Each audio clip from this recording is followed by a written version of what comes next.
Le titre de ce livre, c'est L'homme spirituel. Il est écrit par le bien-aimé frère Watchman Nee. Nous sommes toujours à la première grande partie de ce livre. Nous sommes au chapitre 4 de cette première grande partie. Chapitre 4, petit 4. Chapitre 4, petit 4. Il y a une autre chose que nous devons noter avec soin en ce qui concerne la régénération. C'est que par elle, nous avons reçu beaucoup plus que ce que nous possédions en Adam avant la chute. La vie que nous obtenons à la régénération, nous chrétiens, c'est la même que celle qu'Adam aurait pu avoir mais n'a jamais eue. La vie de Dieu. La régénération non seulement rétablit, en la faisant remonter des ténèbres et du chaos, la relation originelle entre l'esprit et l'âme, elle procure de plus à l'homme la vie surnaturelle de Dieu. L'esprit de l'homme, cet esprit inténébré et déchu, est rendu vivant, fortifié qu'il est par le Saint-Esprit quand la vie de Dieu est acceptée. C'est cela la nouvelle naissance. Le fondement sur lequel le Saint-Esprit peut régénérer un homme, c'est la croix. En parenthèse, Jean chapitre 3, versets 14 et 15. La vie éternelle dont il est question dans Jean chapitre 3, verset 16, n'est autre que la vie de Dieu que le Saint-Esprit implante dans l'esprit de l'homme. Puisque cette vie est celle de Dieu et ne peut pas mourir, il s'ensuit que quiconque est né de nouveau et se trouve par là en possession de cette vie est réputé avoir la vie éternelle. De même que la mort est totalement étrangère à la vie de Dieu, la vie éternelle dans l'homme ne meurt jamais. Recevoir la vie de Dieu à la nouvelle naissance, c'est le point de départ d'une marche chrétienne. C'est le minimum qui fait de l'homme un croyant. Ceux qui n'ont pas encore cru à la mort du Seigneur Jésus et reçu la vie surnaturelle, en parenthèse, qu'il est impossible de posséder par nature, sont considérés par Dieu comme mortes, si religieux, moraux, cultivés ou zélés qu'ils puissent être. Ceux qui n'ont pas la vie de Dieu sont morts. Pour ceux qui sont nés de Dieu, la croissance spirituelle est pleine de promesses. La régénération, de toute évidence, est le premier pas dans le développement spirituel. Bien que la vie reçue soit parfaite, elle doit encore se développer. Au moment de la nouvelle naissance, la vie ne peut pas avoir atteint sa pleine croissance. Elle est comme un fruit qui vient de se former. La vie est parfaite, mais elle n'est pas mûre. Elle comporte donc des possibilités infinies de croissance. Et le Saint-Esprit est capable de conduire l'esprit à une victoire complète sur le corps et sur l'âme. Amen et Amen.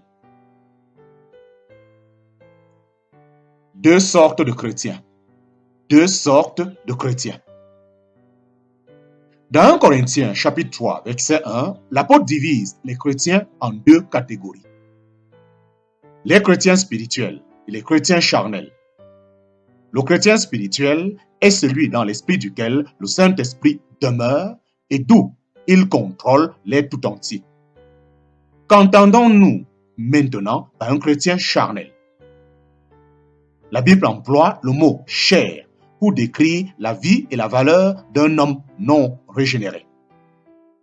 La chair comprend tout ce qui découle de son âme et de son corps de péché. En parenthèse, Romains chapitre 7, verset 19.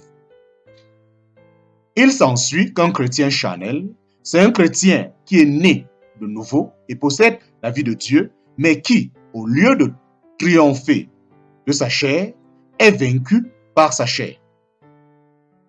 Nous savons que l'esprit d'un homme déchu est mort et qu'il est dominé par son âme et son corps.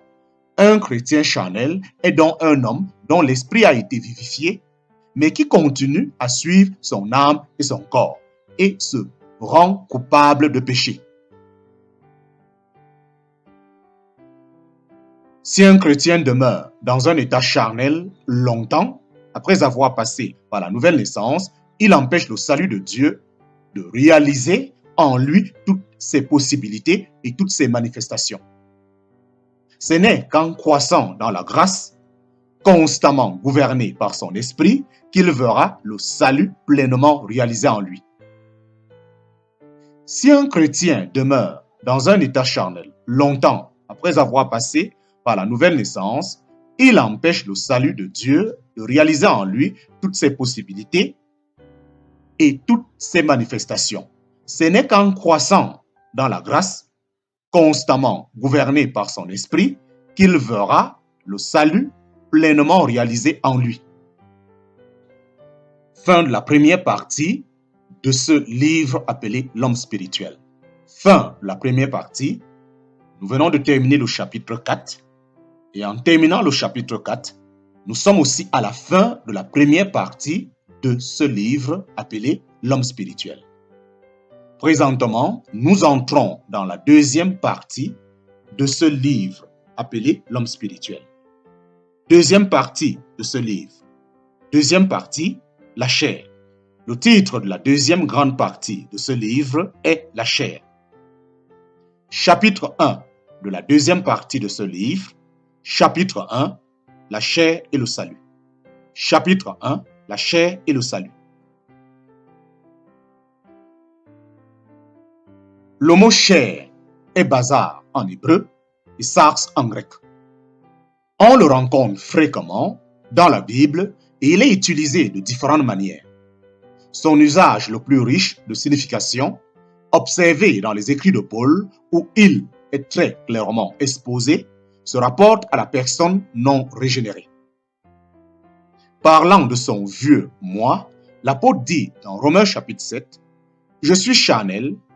Ce n'est pas seulement sa nature ou un élément particulier de son être qui est charnel. Le « je », l'être entier de Paul, est charnel. Il répète cette pensée au verset 18 par cette assertion. En moi, c'est-à-dire en ma chair, il s'ensuit de toute évidence que dans la Bible, le mot chair s'applique à tout ce qu'est une personne non régénérée. Il faut se souvenir qu'au commencement, l'homme fut constitué esprit, âme et corps. L'âme est le siège de la personnalité et de la conscience que l'homme a de lui-même. Et elle est en relation avec le monde spirituel par l'intermédiaire de son esprit. C'est à l'âme à décider si elle va obéir à l'esprit et se trouver ainsi unie à Dieu et à sa volonté, ou si elle va céder au corps et à toutes les tentations du monde matériel. Ce qui occasionna la chute, c'est que l'âme résista à l'autorité de l'esprit et tomba dans la servitude du corps et de ses passions. C'est ainsi que l'homme est devenu charnel et non pas spirituel. L'esprit de l'homme se vit refuser sa noble position et fut réduit à l'état de prisonnier. Comme l'âme est maintenant au pouvoir de la chair, la Bible regarde l'homme comme charnel. Tout ce qui est psychique, en parenthèse, du domaine de l'âme est charnel. Maintenant, outre cet emploi du mot chair pour désigner tout ce qu'est une personne non régénérée, il est parfois utilisé pour désigner la partie moelle du corps humain et le distinguer du sang et des os. Il peut, de plus, être employé pour désigner le corps humain. D'autres fois encore, il peut désigner l'humanité tout entière. Ces quatre sens sont étroitement apparentés. Il nous faut donc sérieusement noter l'usage que fait la Bible de ce thème dans ses trois autres sens. Premièrement, le mot chair est appliqué aux parties moelles du corps humain. La chair est cette partie du corps grâce à laquelle nous sentons la présence du monde qui nous entoure. Deuxièmement, chair s'applique au corps humain. Le thème désigne le corps humain en général, qu'il soit vivant ou mort. Troisièmement, la chair s'applique à l'humanité dans sa totalité. Dans le monde, tous les hommes sont nés de la chair. Ils sont donc tous charnels. La Bible regarde tous les hommes comme charnels, sans exception. Ainsi, chaque fois qu'elle parle de tous les hommes, son expression caractéristique est toute chair. Comment l'homme devient-il chair? Comment l'homme devient-il chair? Ce qui est né de la chair est chair. Telle est la déclaration de Jésus à Nicodème. Jean chapitre 3, verset 6. Cette affirmation succincte répond à 3 questions. 1. Qu'est-ce que la chair? 2. Comment l'homme devient-il chair? Et, enfin 3. De quelle nature ou de quelle qualité est-elle la chair? Question numéro 1. Qu'est-ce que la chair? Ce qui est né de la chair est chair. Qu'est-ce qui est né de la chair? L'homme. C'est pourquoi l'homme est chair et tout ce qu'un homme hérite naturellement de ses parents appartient à la chair. Aucune distinction n'est faite entre qualité et défaut. Il peut être bon, moral, habile, doué, bienveillant ou méchant, déloyaux, insensé, incapable et cruel. L'homme est chair. Tout ce que nous sommes à notre naissance et tout ce qui se développe par la suite est compris dans le mot chair. Question numéro 2. Comment l'homme devient-il chair? Question numéro 2. Comment l'homme devient-il chair? Ce qui est né de la chair est chair. L'homme ne devient pas charnel en apprenant à être mauvais à force de péché, ni en s'abandonnant à la licence dans son avidité à suivre les désirs de son corps et de sa pensée. Le Seigneur Jésus fait cette déclaration claire et nette. Aussitôt qu'un homme est né, il est charnel. Ce n'est ici ni sa conduite, ni son caractère qui sont déterminants. Il n'y a qu'une chose qui en décide.